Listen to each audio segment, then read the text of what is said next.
¿Qué es el territorio estatal?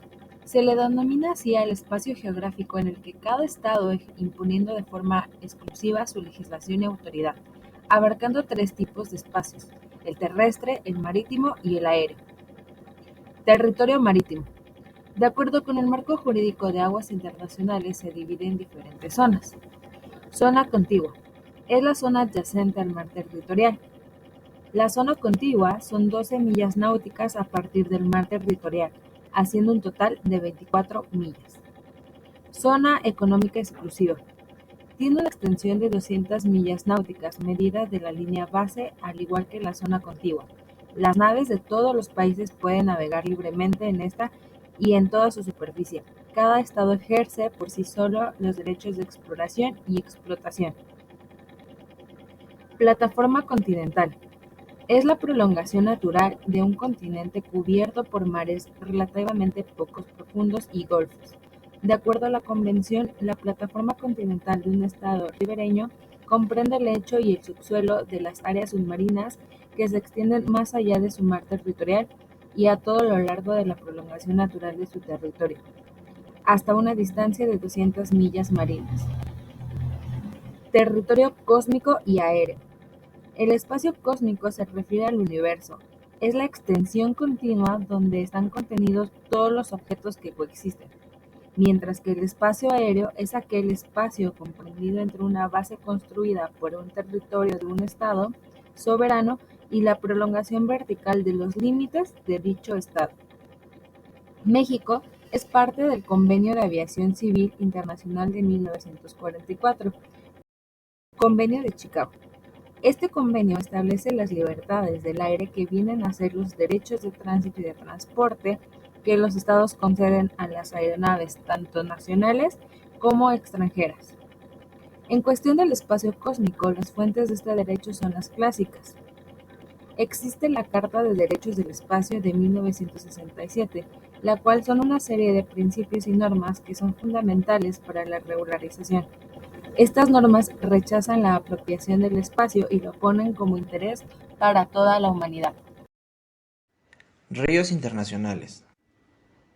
Para el derecho internacional público, el concepto de río internacional se define como aquellos ríos cuyas aguas recorren el territorio de dos o más estados o resultan ser fronterizos entre ellos, con su fundamento en el artículo 108 del Acta Final del Congreso de Viena de 1815, que dice lo siguiente: las potencias que se hayan separadas o atravesadas por un mismo río navegable tienen la obligación de regular, en común acuerdo, todo lo relativo a la navegación de dicho río.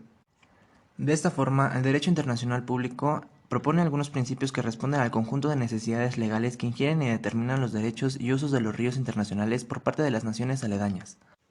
Establecer un régimen de navegación igualitario previno la discriminación de los derechos de los estados colindantes, con ciertas reservas respecto a los barcos de cabotaje y a los barcos de guerra. No causar a los estados vecinos ningún perjuicio ilegítimo que ponga en riesgo su soberanía. No intervenir en el uso de aguas internacionales sin el consentimiento de todas las partes. En la práctica internacional, existen tratados internacionales que respaldan la soberanía territorial de los estados. Uno de ellos, y de los más importantes, fue la Tercera Conferencia de las Naciones Unidas sobre el Derecho al Mar, que se dio de 1947 a 1982, en la que se adoptó la Convención de Montego Bay con la resolución de aproximadamente 400 artículos referentes a la soberanía, la utilización de los recursos y de los espacios marinos, temas de investigación, entre otros. De igual forma, se crea una nueva estructura del espacio marítimo dividido en 7 zonas que determinan el grado de soberanía que tiene el Estado sobre cada una de ellas. Su objetivo es establecer un orden jurídico para los mares y los océanos que facilite la comunicación internacional y que promueva sus usos con fines pacíficos, la utilización equitativa y eficiente de los recursos, el estudio, la protección y la preservación del medio marino. Esto con el fin de contribuir a la realización de un orden económico internacional justo y equitativo. Adquisición territorial. Actualmente existen diversos mecanismos en el derecho internacional que establecen las adquisiciones territoriales. Estos pueden ser mediante tratados o a través de la práctica estatal, como se mencionará a continuación. Ocupación. Se da mediante un título adquisitivo que reconoce la posesión de un territorio abandonado o mediante acuerdos con los estados propietarios de dicho lugar, a excepción de territorios que contengan una población indígena con cierto grado de organización política. Accesión. Es el resultado de la actividad de la naturaleza. como por ejemplo la aparición de nuevas islas tras la agitación marítima provocada por un huracán o un tsunami.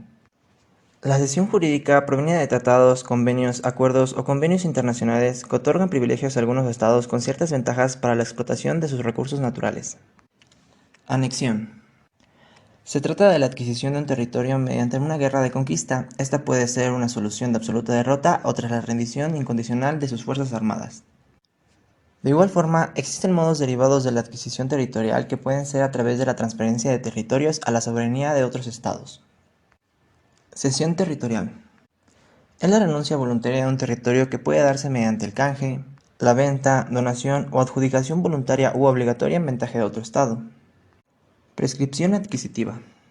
Se da mediante el ejercicio continuo y pacífico de un estado en un territorio abandonado durante el tiempo necesario para justificar, a través de la evolución histórica y jurídica, la toma de dicho lugar. Esta prescripción no puede proceder mediante tratados desiguales o impuestos con el uso de la fuerza armada. Limitaciones a la soberanía territorial. Si bien sabemos, la soberanía territorial se refiere a la competencia exclusiva que tienen los estados para desarrollar sus funciones y establecer un marco normativo propio a todos los individuos que viven dentro de su territorio. Pero también es aquella que obliga a todos los estados a tomar en cuenta los intereses de sus vecinos en el ejercicio de sus derechos territoriales con efectos transfronterizos, estableciendo así los límites de la actividad estatal y la actividad de los estados extranjeros dentro de su territorio.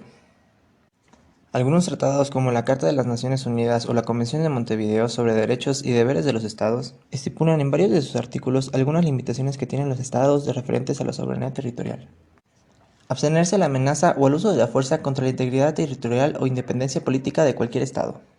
Ningún territorio nacional puede ser objeto de ocupaciones militares ni de otras medidas de fuerzas impuestas por parte de otro estado con el pretexto de resolver alguna controversia internacional. La no intervención en el territorio de un estado sin su previa autorización, como lo es para proceder jurídicamente en el caso de algún delito internacional o por persecución política. De esta forma, el respeto a la soberanía territorial se convierte en una de las bases esenciales para las relaciones internacionales, ya que todos los estados tienen como objetivo proteger sus intereses y entablar vínculos a través de la paz, el orden y la seguridad internacional. Ahora bien, múltiples estados quieren ejercer dicha soberanía territorial sobre bastantes partes del globo terráqueo, pero existen dos casos en especial, el de la Antártida y el del espacio ultraterrestre. Estas zonas no han estado exentas del deseo de apropiación de las potencias y otras naciones, ya que en múltiples momentos de la historia han sido deseos de ocupación, por ende quieren ejercer su control efectivo. En el caso de la Antártida se establece como territorio internacionalizado, es decir, por ende se considera como una tierra nullus, una de las tres que existen en el mundo. Las otras dos son Gornja Siga, entre la frontera de Croacia y Serbia, y la otra es Byron Tawilon, entre Egipto y Sudán. Al contener dicha característica, ningún estado puede ejercer su control efectivo en el territorio. Esto se plasma en el Tratado del Antártico, firmado en 1959 y que entró en vigor en 1961. No obstante, múltiples naciones reclaman su soberanía territorial, como lo son Argentina, Australia, Chile, Francia, Gran Bretaña, Nueva Zelanda y Noruega. Dicho tratado determina que la Antártida solo se limita para su utilización en fines pacíficos y científicos. Al mismo tiempo, este tratado brinda un marco normativo, el cual se desglosa de la siguiente manera. Se permite el intercambio de informaciones en programas científicos, debe de existir inspecciones en las actividades, también se debe de permitir el intercambio de personal científico. Queda prohibida otro tipo de medidas que no sean pacíficas, como de carácter militar, establecimiento de bases o ensayos de cualquier tipo de armas, o la eliminación de desechos químicos.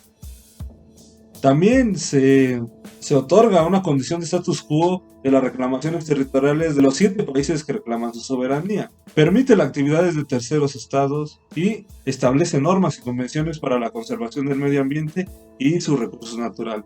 Por otro lado, ya para finalizar, en el caso del Tratado del Espacio sucede algo muy parecido con el Tratado del Ártico, ya que en el Tratado del Espacio Ultraterrestre de 1969 establece que su exploración y utilización debe de ser de provecho e interés de todas las naciones, es decir, sin ningún tipo de discriminación alguna. por lo que ningún cuerpo celeste, incluyendo la Luna, puede ser objeto de apropiación nacional. Solamente puede ser utilizado con fines pacíficos, es decir, el espacio interterrestre estará abierto a la investigación científica por parte de todos los estados, los cuales están obligados a fomentar la cooperación internacional, claro, en lo que materia científica se refiere. Por ende, queda prohibido cualquier tipo de reivindicación de soberanía, y de uso y ocupación, y mucho menos bases militares, a la utilización de armas de destrucción masiva en órbita.